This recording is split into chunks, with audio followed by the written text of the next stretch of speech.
बिस्मिल्लाहिर्रहमानिर्रहीम। अस्सलाम वालेकुम। मैं हूं आपका मेज़बान आकिल हुसैन। नाज़रीन, इसराइल की जानिब से गज़ा में बमबारी, जुल्म और सितम, जंगी उसूलों की पामाली और बर्बरियत का जो सिलसिला है वो अभी भी इसराइल का बदस्तूर इस वक्त जारी है। और गज़ा के अंदर कई कीमती जानें अब तक ज़ाया हो चुकी हैं, जिसमें बच्चे, ख़वातीन और बुज़ुर्ग जो हैं बड़ी तादाद में शहीद हो चुके हैं इस जंग में नाज़रीन। और ये जंग अभी तक थमने का नाम ही नहीं ले रही है। और आज एक बार फिर दोबारा अमेरिकी सदर जो बाइडन ने इजराइल का दौरा वो कर चुके हैं। और दौरे के दौरान जो बाइडन ने एक बहुत बड़ा एक झूठ वो बोल चुके हैं, जिससे पूरी दुनिया के सामने जो अमेरिकी सदर जो बाइडन का जो असल जो चेहरा है वो बेनकाब हो चुका है। आज एक तो इसकी तफसीलात आप तक पहुंचाएंगे। वहीं दूसरी जानिब आज अमेरिकी सदर जो बाइडन के इजराइल के दौरे के बाद हमास की जानिब से एक बहुत बड़ा बयान सामने आ चुका है। और उसके अलावा रूस की जानिब से भी इस पर रिएक्शन दोबारा सामने आया है। ईरान और हिजबुल्लाह इस वक्त क्या स्ट्रेटजी पर काम कर रहे हैं और आने वाले दिनों में मज़ीद इस जंग को लेकर क्या कुछ होने वाला है, आज के इस प्रोग्राम में इस पर बात करेंगे। नाज़रीन, सबसे पहले आप लोगों को बताते चलें कि अमेरिकी सदर जो बाइडन दूसरी बार ये इसराइल का दौरा कर रहे हैं। आज वो तिल अबीब शहर में पहुंच गए तो वहाँ उनका इस्तकबाल इजरायली वज़ीर-ए-आज़म नेतन्याहू ने किया। और इस्तकबाल के दौरान वो एक दूसरे से गले मिले और बड़े जज्बाती हो रहे थे और एक दूसरे से वो यकजहती का मुज़ाहरा भी शो कर रहे थे इस मुलाकात के दौरान। और बाद में इसराइली वज़ीर-ए-आज़म से गुफ्तगू के दौरान अमेरिकी सदर ने इसराइल को मुकम्मल ताउन का यकीन दिलाया कि हर तरीके से अमेरिका इसराइल के साथ हमा वक्त खड़ा है और भरपूर सपोर्ट जो है अमेरिका की जानिब से इसराइल को ज़रूर मिलेगी। उस दौरान नाज़रीन उन्होंने एक अजीब व गरीब किस्म का उन्होंने बयान दागा है। उन्होंने कहा कि गज़ा के अंदर जो हॉस्पिटल में जो धमाके हो चुके थे, जो बमबारी हो चुकी है, जिसमें कई कीमती जानें ज़ाया हो चुकी हैं। 1000 लोग जो हैं उस हॉस्पिटल में जब हिट किया गया कल, उसमें 1000 मासूम लोगों की जानें जा चुकी हैं, शहीद हो चुके हैं, बच्चे, ख़वातीन, बुज़ुर्ग मारे जा चुके हैं एक हॉस्पिटल में एक बमबारी करने की वजह से। उस हवाले से आज जो बाइडन ने एक अजीब व गरीब किस्म का उन्होंने बयान देते हुए कहा कि गज़ा के हॉस्पिटल में जो हमला हो चुका है उसके ज़िम्मेदार जो है उन्होंने फ़लस्तीनी ग्रुप पे डाल दिया, यानी हमास के ऊपर उन्होंने डाला है कि इसकी ज़िम्मेदारी जो है वो हमास वालों की बनती है और इसमें इसराइल का कोई अमल दखल नहीं है। और साथ साथ वो इस इल्ज़ाम के ऊपर कोई भी सबूत उस वक़्त फराहम करने में वो कामयाब नहीं हुए। उनके इस बयान के बाद पूरी दुनिया में लोग हैरान परेशान हैं कि इतने बड़े अहम रहनुमा किसी सुपर पावर के सदर इस तरह का गैर जिम्मेदारी के साथ वो बयान कैसे दे सकते हैं। इससे पहले भी जो बाइडन ने जंग के दूसरे दिन ही एक बहुत बड़ा बयान दागा था कि इस वक्त हमास के मुजाहिदीन मासूम बच्चों के गले काट रहे हैं। और उन्होंने बताया था कि 40 बच्चों को बेदर्दी के साथ शहीद किया है, मारा है। ये बाकायदा कहा था जो बाइडन ने। और इसके ज़िम्मेदार उन्होंने मुजाहिदीन के ऊपर लगाया था कि हमास के मुजाहिदीन ने उन्हें उनके सर कलम किए हैं।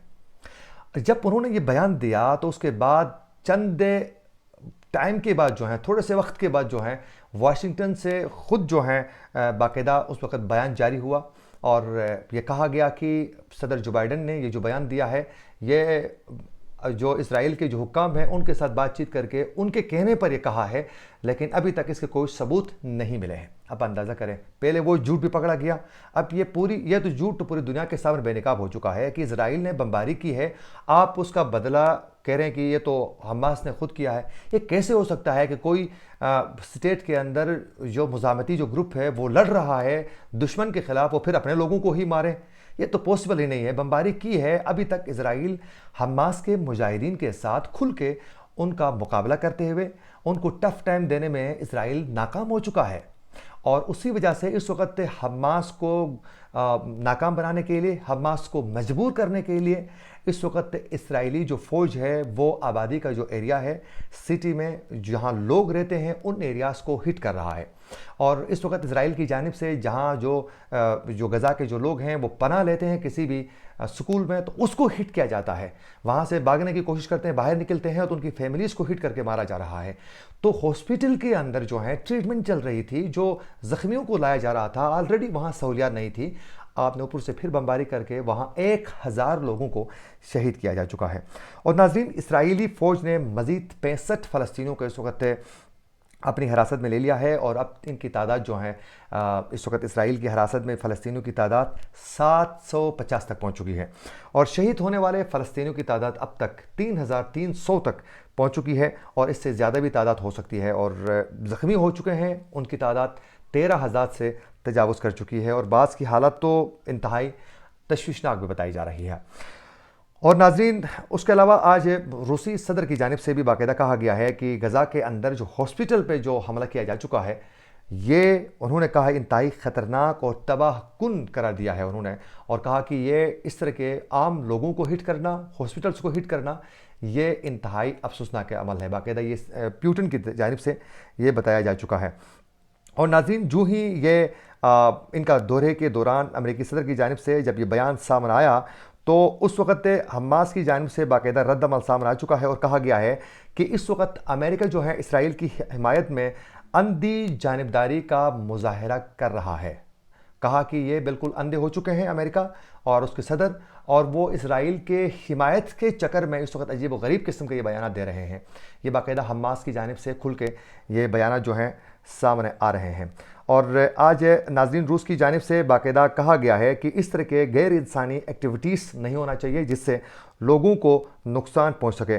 روسی وزارت خارجہ نے اسرائیل کی جانب سے غزہ کے ہاسپٹل میں حملہ اور اس کے نتیجے میں ہلاکتیں جو ہو چکی ہیں اسے غیر انسانی فعل اور جرم قرار دیتے ہوئے کہا ہے کہ اگر اسرائیل اس حملے میں ملوث نہیں ہے تو وہ اس کی سیٹلائٹ تصاویر لازمی جاری کریں اگر ثبوت ہے تو، لیکن وہ کیا کریں گے؟ وہ ان کے پاس تو کوئی ثبوت ہے ہی نہیں، وہ ثبوت یہ فراہم کرنے میں کسی صورت کامیاب نہیں ہو سکتے ہیں۔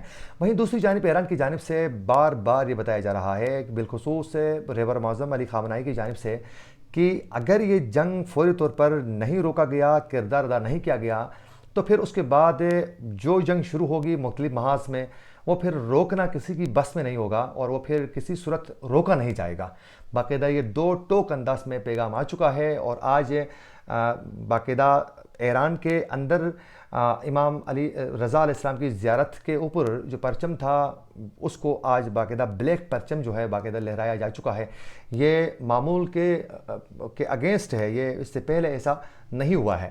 تو اس وقت جو حماس کے ساتھ ساتھ حزب اللہ بھی بالکل تیار ہے، اور حزب اللہ کی جانب سے باقاعدہ یہ کہا گیا ہے کہ ہم ٹف ٹائم دے دیں گے، اور ابھی تک حزب اللہ کے 5 جو مجاہدین تھے وہ ابھی تک شہید ہو چکے ہیں، اور ابھی تک ہٹ کیا جا رہا ہے اسرائیل کے مختلف جگہوں کو۔ اس وقت بھی جو لبنان کے ایریا کے ساتھ جو ان کا بارڈر ہے اس ایریا میں، اور حزب اللہ کی فوج بھی صرف اور صرف ایران کی جانب سے ایک آرڈر کے انتظار میں ہے۔ ناظرین، اسی کے ساتھ اپنے میزبان عاقل حسین کو دیجیے اجازت۔ اللہ نگہبان۔